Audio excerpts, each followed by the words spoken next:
So we are back in Quixel Mixer, and I just open up my last file, my last texture I did. Um, so what we're gonna do is just, in my case, just delete everything here. If you just load up like an example or like a sample save by Quixel, you just delete the layers and you have like this empty plane. But what we're gonna do is we go to setup, and setup you choose custom model, and then you click on this folder, and for this you're gonna use your plane we did in our previous video, in our previous lesson. So in my case, this is my displacement plane. You can call it whatever you want, but you need this high dense plane. Okay, and then it's you're gonna load that up, and it will be right here in your viewport, and we start texturing.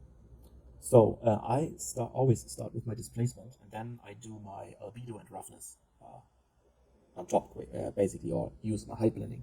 So what I do is I just add a paint layer here, and as you can see with our paint layer, we have albedo, metalness, roughness selected. We don't need albedo, metalness, roughness. We just need displacement. And let me just maximize that here because it's quite annoying. Okay, so you can choose the raise displacement. You can choose like lowering this displacement, which is basically your grayscale or your black and white on the displacement textures, like black and white information. You can just just raise it, or just invert basically your plane, just to lower everything, or set the displacement, which is more. The set displacement is more like settle, not really aggressive. So I really like the settle displacement, like this. This version here is quite cool. So yeah, but we need a brush. So if we just start texturing here, and let me just increase the size here. If I just start with my displacement, you can see this is like it feels almost like Unreal Engine. We are forming our landscape here. It's not really intuitive. So, and make sure if you do that, it's projecting. So if I just go like this, you can see it's projecting. If you go up, like here, this is what we're going to do later, the 2D view, then we are perfectly straight on our Z-axis, basically. So yeah, and it's snapped. You cannot move. You just can see the top. Okay, cool. So we go back to our 3D viewport here, and this is not really what we want. So we need definition. We need some kind of rock shape, mud shape, something we want to do. So let me just control that a couple of times because I don't need that. Okay, what we need, as I told you before, you can use your textures. I was showing you that in the first lesson on how to use the AI, the Midjourney, and how to create your textures. And just search for something like mud, like muddy soil, mud ground texture, top view. I was showing you exactly how to do that in the first lesson. And just use a texture like a mud texture you like, and just upscale that, and you download that. And when you have that, you can just come up here. In my case, my textures from Midjourney are here. My textures. And these are all my textures from Midjourney. And I came up with this, for example, on Midjourney, which looks really nice, really cool. Like this mud ground, and I did basically a brush here. So we're gonna use this texture from Midjourney, which is this, and we are going to create a brush. So how are we gonna do that? We need Photoshop. Yeah, I mean you can also use GIMP, but yeah, if you know how to work with GIMP, you can just do that. But in my case, I use Photoshop. So let's open that up. I go to my textures, my Midjourney textures here. And I will just show you an example. For example, I have this rocky ground here. So I don't have a brush with rocky ground. So let me just minimize that because it's really annoying. So let's use this rocky ground here. In my case, open with. Oh, by the way, I will just give you all my textures. I will create a folder. I will zip that, and you're gonna download, and you can just use this one here. You don't need to use Midjourney. You can just use my textures here. So I open up rocky ground 4, go to Photoshop, and then you will come up with this this texture here. In my case, it's a 2x2. It's 2K texture here. But you can see for us, it's plenty of resolution for our brush. It will be enough. So what you can do is you can just use like a brush tool. Yeah, make it really big. For example, like maybe let's do like this size here, 1200, and just use like a black color, soft brush, and then you just do like this, but something like this. But I don't like that because it has some, it gives me some trouble. So what I do is I just create a mask on this layer here. Create a mask. I alt click on that mask, alt click, and then I use the bucket, choose the pitch black color here, of course, and just invert them. Yeah, you also can just press Control I, Control I, and you invert the mask. It's useless. You don't need the bucket, actually. And then you go back here, and you can see nothing because our mask is black. So what we're gonna do, we want to reveal what's going on here. So you can click on the mask, not Alt click, but in this case just click on the mask, so we still can see our rocky ground, which is right now, of course, completely masked out. So what we do is we just take our brush tool here, and maybe let's, I don't know, maybe let's do, let's make it a little bigger, like 1400 maybe. And then, of course, we need a white color to reveal what's going on, and just click on that, like this. And then I want to reveal maybe more like this. I want to reveal this here, and actually this is already something I like. So then I go back to black color, make my brush smaller. Let's do maybe 1000, and then I click Alt click the mask, and we need to make sure, we really need to make sure that our borders are completely pitch black. Our borders need to be completely pitch black, because once we use our brush, you're gonna see if this just has like some kind of gray information, or like just a tiny little more than black, and we cannot see that really. But our displacement will look like a square, like you can see the border, and we don't want that. We need to make this completely black. So yeah, the reason why I'm using a mask is because if I just paint it black, sometimes it still gives me borders on my displacement brush. I don't know why. I don't know why that is. Maybe you know, because you are like a Photoshop expert, but I really don't know why. So I'm using a mask, and yeah, that's it.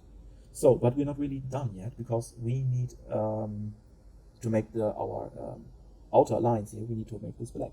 So we just create a new layer. In my case, I just create a new layer, and use the bucket tool, make sure it's completely pitch black, and just click on this empty space here.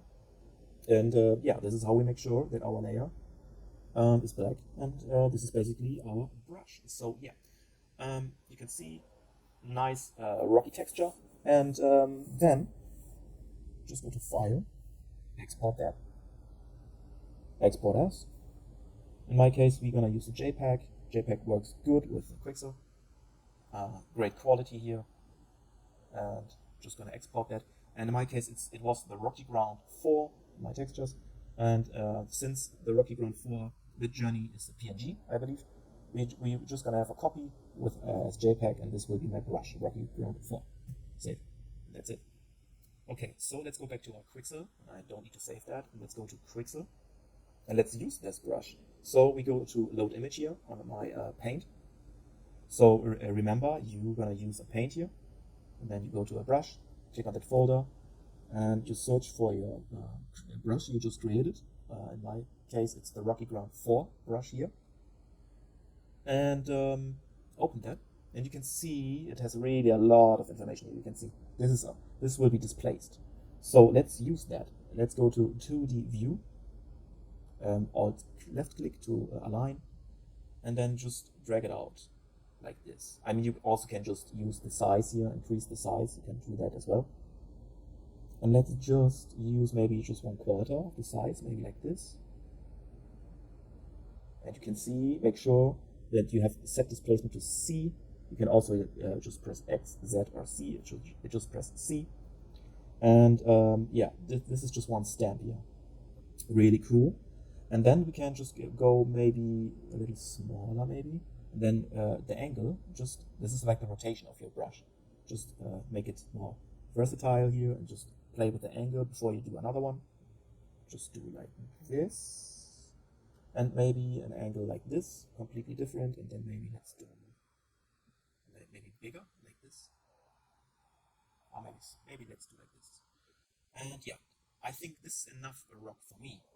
So we go to 3D view, and what you can do now, you can set the displacement strength before you use your brush. I mean, if you do it now, it doesn't make sense because we already used that.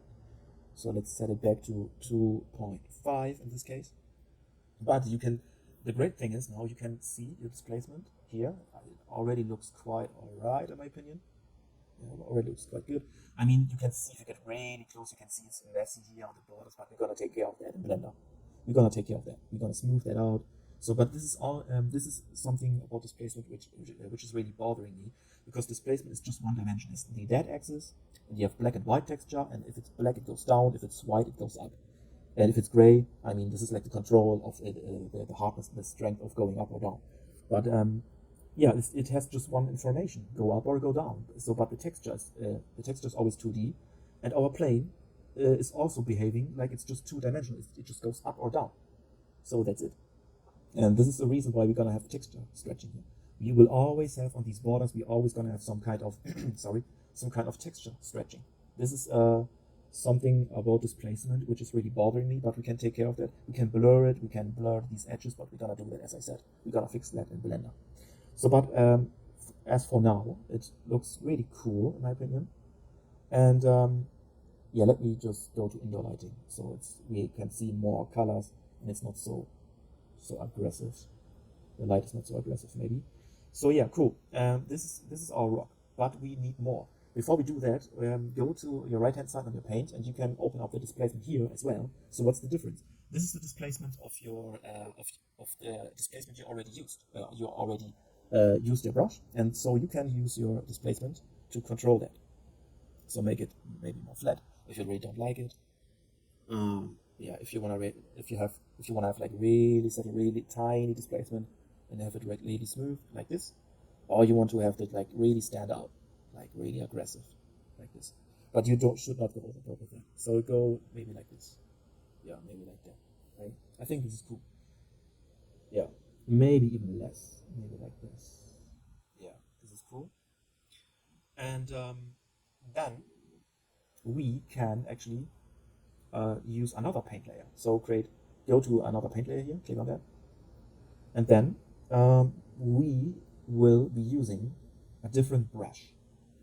The reason why we use several paint layers, because I want to control later on, I want to control my rocks, and then for the second paint layer, I want to control whatever I paint now. So we can control our displacement separately, which is really awesome. So I go to, I delete my brush, I go to load image. In this case, I already have some cool mud brushes. You will have this as well, or just use Midjourney, or use whatever you like here and just create your own brush. Okay, so in this case I like this mud ground one. I really like that. I open that up and go to my 2D view, align that with alt and left click, and then we can just increase or decrease our size. But I don't like that. I just use my right mouse button and press alt, and then I also can project my yeah, it's basically a projection, so my displacement here. Okay, so let's do maybe something like this. Yeah, let's here, and maybe no, let's go maybe a little more to the center here, like this. That is cool. And then maybe rotate that, the angle here, maybe go here, maybe something smaller here, the angle again like this. And then I use the same here, and we're gonna use some over here, and maybe a different angle, of course, like this, and maybe a different angle here, maybe a little bigger, and here. Cool. So then we have our, if we go to back to our 3D view, we have some mud displacement. Cool. And our mud displacement, yeah, we should use maybe a little less. Maybe like this. Yeah, maybe let's do 6, and then we can increase the rock. Yeah, let's make it stand out more, like this. This looks really cool. And we can go now and start with creating some color variations. So, how are we gonna do that? I just create a new solid layer. And this solid layer, you can see, is completely using everything here. So, I mean, it's completely like the rocks, the mud, everything, like the whole height information, everything on the plane is now gray. We don't want that. I want, first off, I want to give the mud. Let's start with the stones, okay? Let's start with the rocks. So let's give it like a slightly like brown grayish color, not too dark, maybe like this, and apply. And then, as you can see, we need some height blending. So let's click on height, make sure that your displacement here is enabled. We use the height blending, and as you can see, it's gone, it's completely gone. So control the height here. It's just really slight, and let's invert that, and then keep just slight changes on the height, and you can see, let's just get the rocks just like this. Yeah, just like that. And now you can see you have already some blending. Let me switch the light, shift right click. Yeah, let me just switch the light here. You can see we have some blending already, which is cool, but you can do more. I don't like that. I mean, just a tiny blending, just a little bit like this is already enough. Cool. Then we have our just our overall rock. This is just our base color for our rock. Yeah. Maybe let's do a little more, covering a little more. Maybe like this. And then we duplicate this layer, right click, duplicate layer. Use a different color, maybe more, maybe darker, and maybe more muddy, like this, more brown, darker. And just disable invert. And you're gonna have that, which is cool. So yeah, if you like that, maybe you can see, like this is the blending here, so there's not a lot of color information. No, there's not really a lot of color information, so this is the like white. So we can just increase the blend. But we should actually increase the blend here. Now, actually, we should use more of the height. Maybe, yeah, maybe like that. This is good. So now all these tiny edges with less color information, or with almost no color information, are now covered by our mud. And yeah, this is, I mean, we are not done yet. We are not done. We need to do some more. But for now, for this lesson here, I think this is enough. Just try to create some good displacement here, and do a solid color with height blending on your rocks, and maybe then like a slightly darker, more saturated color here for the mud. And just duplicate. I mean, how I did that is just duplicate and then invert the height. And then you can control this with your blending. Okay, cool. So see you in the next lesson.